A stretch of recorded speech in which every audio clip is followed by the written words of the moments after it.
Hi, I'm Clarissa Mosley, psychologist and psychotherapist. Back to you with some more understanding of human psychology and psychodynamics.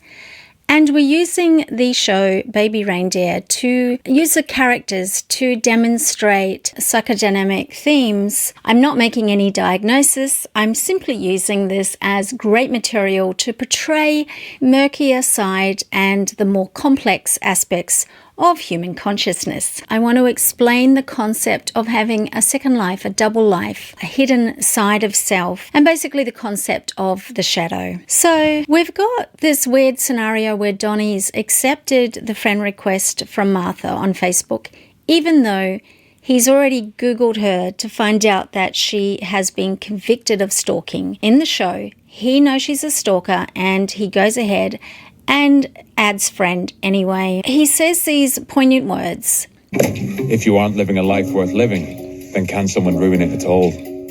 It then cuts to the scene where Donnie is out on a date with Terry, and he describes how he has gone on a transgender dating site, but he's used a false identity to do that.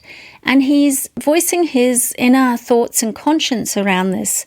I changed my name from Donnie to Tony and invented a job and an entire persona as a means of keeping myself disguised, but I just couldn't bear the thought of anyone finding out. He feels shame, and I'm sure most of us can relate to that we've got a lot of aspects that we are not proud of within ourselves. Situation where you've got Martha who's presenting herself as being a whole different person, and there's Donnie doing exactly the same thing with Terry. So that's what I'm going to explore in this particular video. This concept of a double life, that's also a theme in the show. And look at how that relates to the shadow. Now, if you're enjoying these videos, I want you to express it by liking it. And if you have got any questions that you want to ask me before I cover the episodes coming, please pop them in the comment section below. So Donnie realizing that he's got feelings for Terry and wanting probably maybe to clean up his identity and his image a little bit and, make a boundary now between him and Martha. He's in the pub and he tries to drop her. He tries to let her know that they're not a thing, but he can't. Martha goes into that same drop into what looks like despair, and she's so upset. And because Donnie is empathic, he can't do it. He can't execute. So he makes up another lie and says it's about her age and fertility, which of course just digs a deeper hole. It gives Martha material. She starts feeding into this other grandiose image of herself as being incredibly fertile through all of those yucky messages that she sends him about her menstruation. Meanwhile, Terry's getting impatient and she invites Donnie to actually front up at a proper gay bar. She's pushing his boundary to be more authentic about his feelings and his preferences and his orientation sexually. So I think it's another nice juxtaposition between Martha and Terry. We've got on the one hand, Martha being this dysregulated, really chaotic, messy, mentally unwell character. And then you've got Terry, who is really calm, very warm, very balanced. In fact, she's a therapist. And then you've got Donnie in the middle, living this double life, even between his inability to be honest to Martha or about Martha to the police, and his inability to be honest about and liking Terry to anyone else. So nobody can see him with Terry, but he's getting seen in the bar all the time with Martha.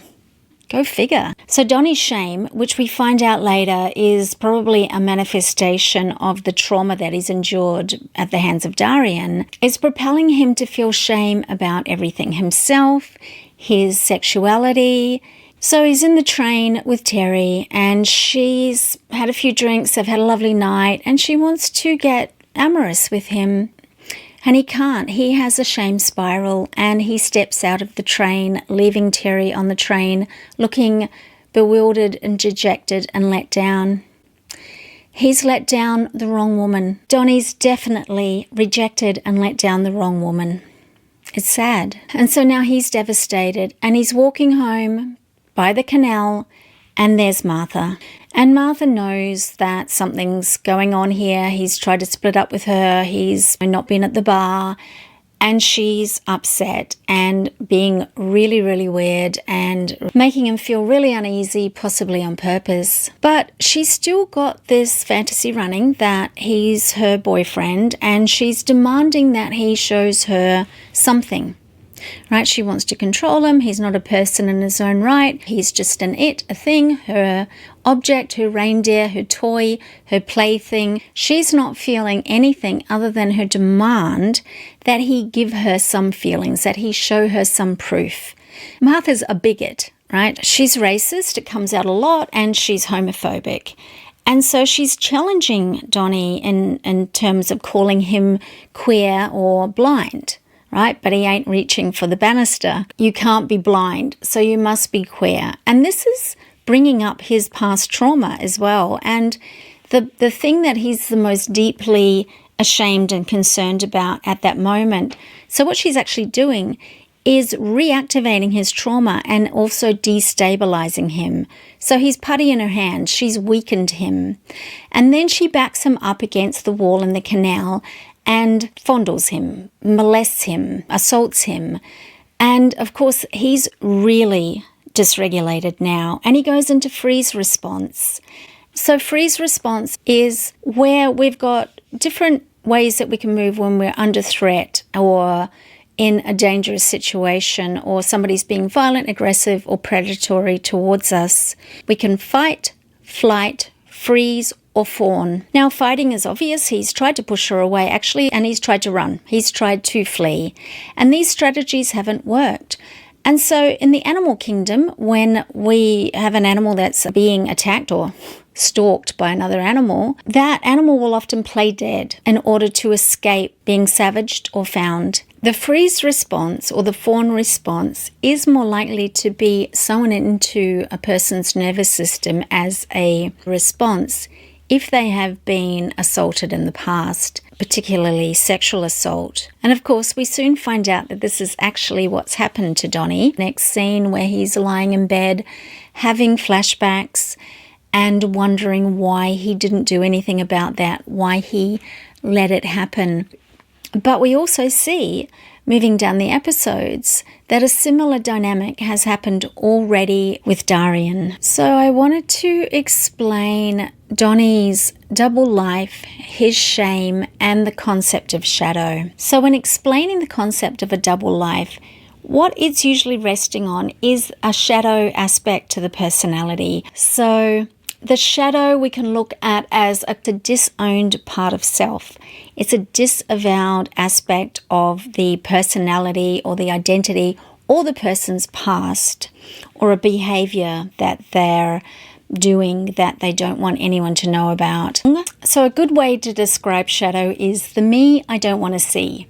So it's the parts of you that you want to disown or you might be completely unaware of, but other people see them in you. We've got our front-facing, to the light, conscious persona, personality, what we want to identify ourselves as being and what we want to believe that we are, and the stuff that's sort of in the darkness. Now, shadow isn't always dark. Shadow can be good parts of ourselves that we disown. So shadow can develop as we are growing up by having certain parts of our personality punished, made wrong, or they simply don't get us what we need. It becomes over time completely disavowed and disconnected from the conscious personality. Now, very often when something is pushed into the shadow out of awareness, it's because we are ashamed of it. For example, trauma in the case of sexual abuse is a huge issue because it is shaming the person that it happened to.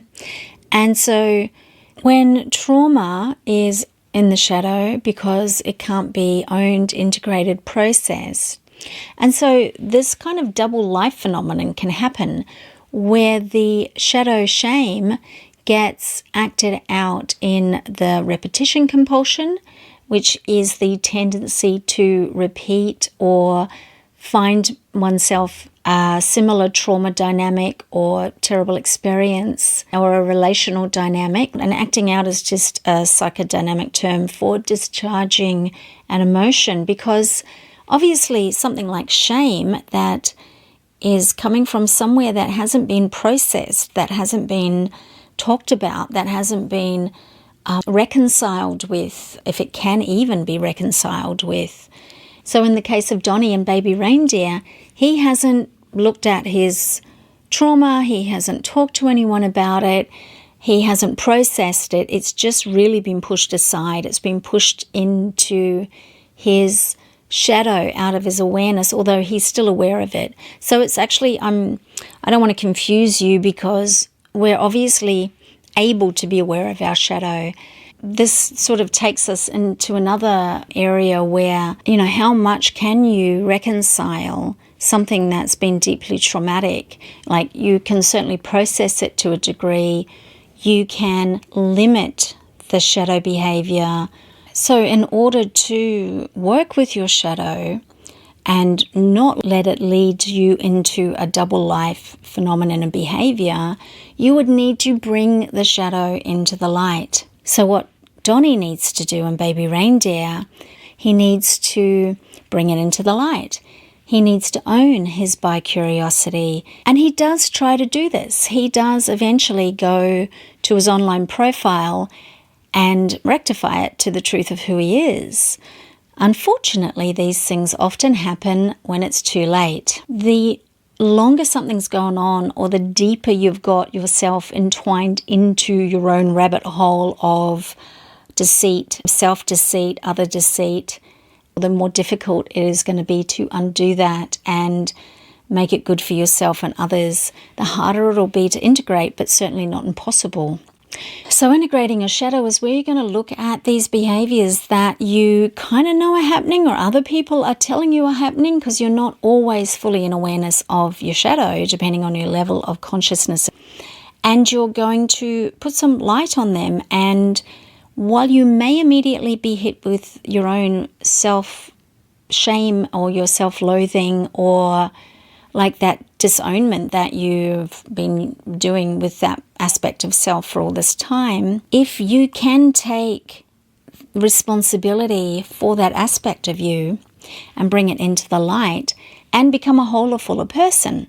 And it's not all good and pretty. The whole nature of the things that we disavow from our conscious identity, that we put into our shadow, are things that we are ashamed of in some way, or don't want to know about ourselves, or have been conditioned to feel are wrong and bad. Having aspects of self in your shadow, particularly aspects of self that you are subtly aware of that are causing problems in your life, that are causing conflicts within you, that are draining your energy away from being fully present and fully true to who you are, that's when aspects of shadow become difficult and problematic. It's really actually important that we all start to look at our shadow, personal and collective.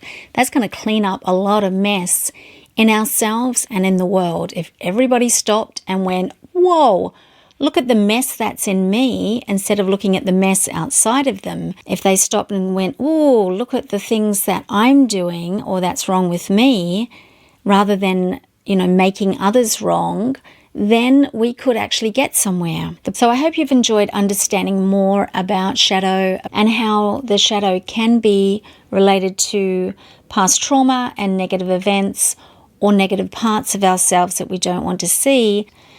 If you've enjoyed this, please give me a like and subscribe if you want to hear more and learn more. Thanks for being with me, and I'll see you in the next one.